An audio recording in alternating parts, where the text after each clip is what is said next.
안녕하세요. 쌍곡선 두 번째 시간 쌍곡선의 방정식에 대해서 학습하도록 하겠습니다. 쌍곡선은 고정된 두 점에서 이르는 거리의 차가 일정한 점들의 집합이라고 했었는데요.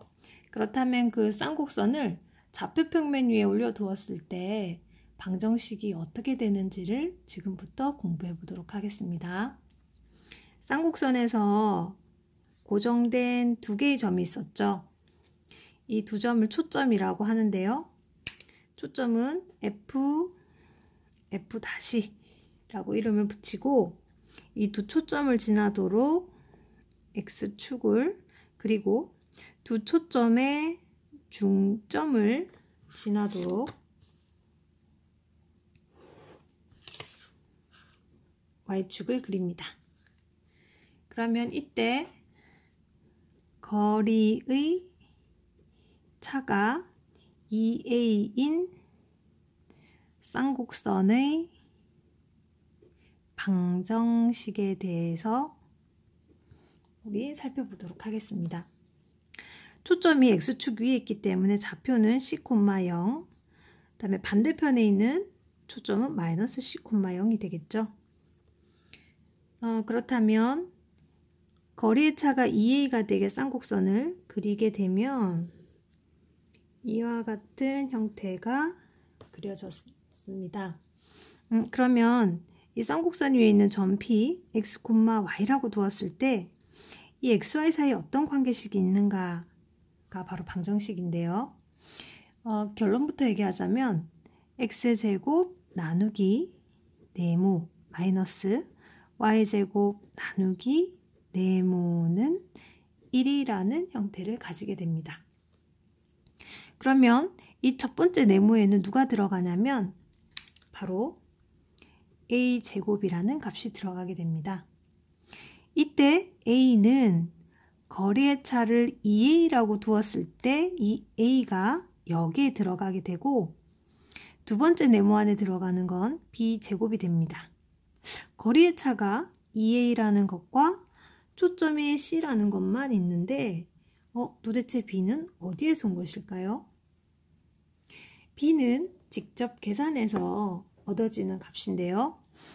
앞으로 기억하기 쉽도록 하기 위해서 여기 분모에 있는 A제곱에 여기 방정식에는 마이너스가 있는데 반대부호인 플러스 그 다음에 B제곱을 한 것은 바로 초점이 C제곱과 같은 관계에 있게 됩니다. 그러면 이때 A도 알고 초점도 알면 B제곱의 값을 구할 수가 있겠죠. 그 다음에 이 쌍곡선에는 꼭지점이 있었죠. 여기가 꼭지점이 되겠죠. 꼭지점은 여러분이 보는 바와 같이 X축 위에 있는 점이기 때문에 Y에 0을 대입하면 얻어지는 거죠. 그러면 A제곱분의 X제곱은 1이 성립하기 때문에 X제곱은 A제곱과 같고 X는 플러스 마이너스 A가 됩니다. 그래서 이 꼭지점은 A, 0 반대편엔 마이너스 A, 0이 돼주겠죠. 그 다음에 꼭지점, 두 꼭지점 이은 이 선분을 주축이라고 했었는데요. 그렇죠?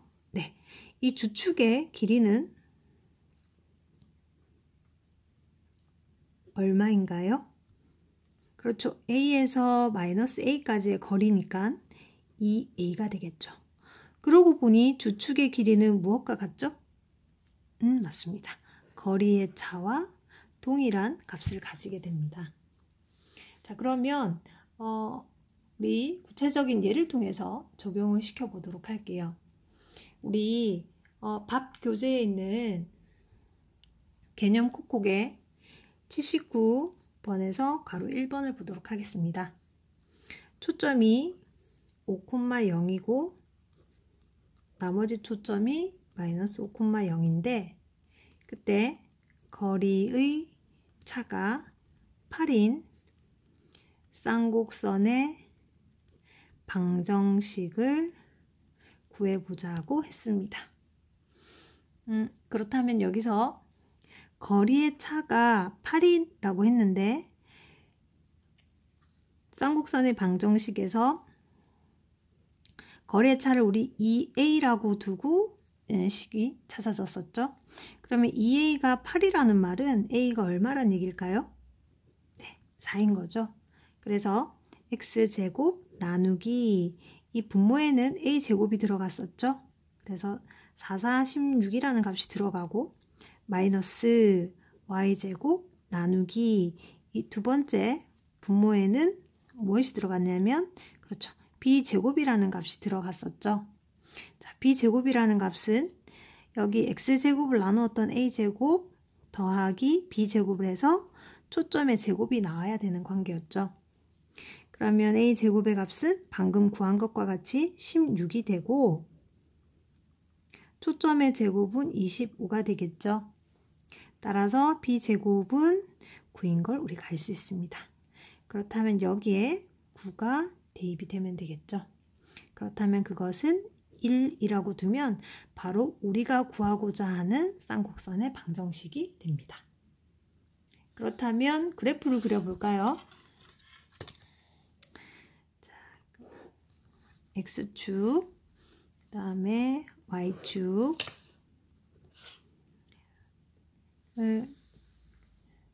한 가지 여기서 추가로 설명을 해야 될 것은 쌍곡선에서 이 x값이 크면 클수록 이 곡선들이 어느 일정한 선에 가까워지는 거 우리는 살펴볼 수가 있는데요. 그때에 가까워지는 선을 우리는 점근선이라고 얘기를 합니다. 네, 이게 바로 점근선이라고 얘기를 합니다. 즉 x값이 큰 값을 가지면 가질수록 누군가 일정한 선에 가까워지는 것 같은데 그 가까워지는 선을 바로 우리는 점근선이라고 얘기를 하죠. 점근선의 방정식은 y는 플러스 마이너스 a분의 bx로 결정이 됩니다. 여기 있는 a는 바로 여기 a가 그대로 대입이 되면 되고 분자에 있는 b는 여기 있는 b가 그대로 대입이 되면 돼요. 그렇다면 우리 이 쌍곡선에서 점근선의 방정식을 구해봅시다. 점근선의 방정식을 구하면 y는 플러스 마이너스 여기 a 값은 4이고 여기 b 값은 3이 되어야겠죠? 그럼 4분의 3x가 됩니다. 그렇다면 1보다는 작은 값이니까 45도보다는 조금 완만한 기울기에 점근선을 그려주고 이와 같이 점점 가까워지게 쌍곡선을 그려주면 되겠죠? 네. 근데 만나지는 않습니다. 점점 가까워질 뿐이지 이 점근선과 만나지는 않아요. 그렇다면 여기에 초점 f 5,0 그다음에 여기에 있는 초점 마이너스 5,0이 될 거고 그 다음에 꼭지점의 좌표는 여기 y에 0을 대입하면 되겠죠. 그럼 이 전체 항이 0이 될 테니까 16분의 x제곱은 1이 될 테니까 x제곱은 16이죠. 그럼 x는 플러스 마이너스 4죠. 그래서 여기에는 6이라는 값을 보고서 바로 이 꼭지점 좌표를 우리가 찾을 수가 있어야 합니다. 그 다음에 주축의 길이는 바로 이 부분이 주축이었었죠. 그럼 이 주축의 길이는 그렇죠. 8이 되죠.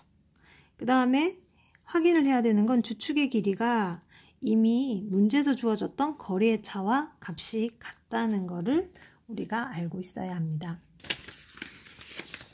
그래서 각 교재에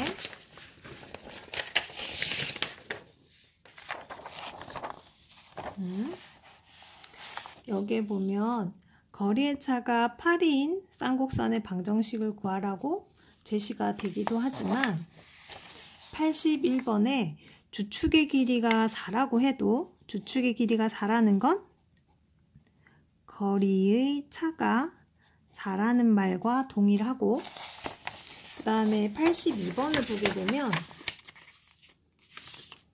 꼭지점의 좌표가 2,0, 그 다음에 마이너스 2,0이라고 했다면 2,0과 마이너스 2,0을 x축에 표시하면 이렇게 되겠죠? 여기를 y축이 가로지르고 가고, 그렇다면 이 꼭지점 좌표 사이가 바로 주축이 되니까 이게 주축의 길이가 4라는 것을 알 수가 있고, 이것은 곧 거리의 차가 4라는 것과도 같은 정보입니다.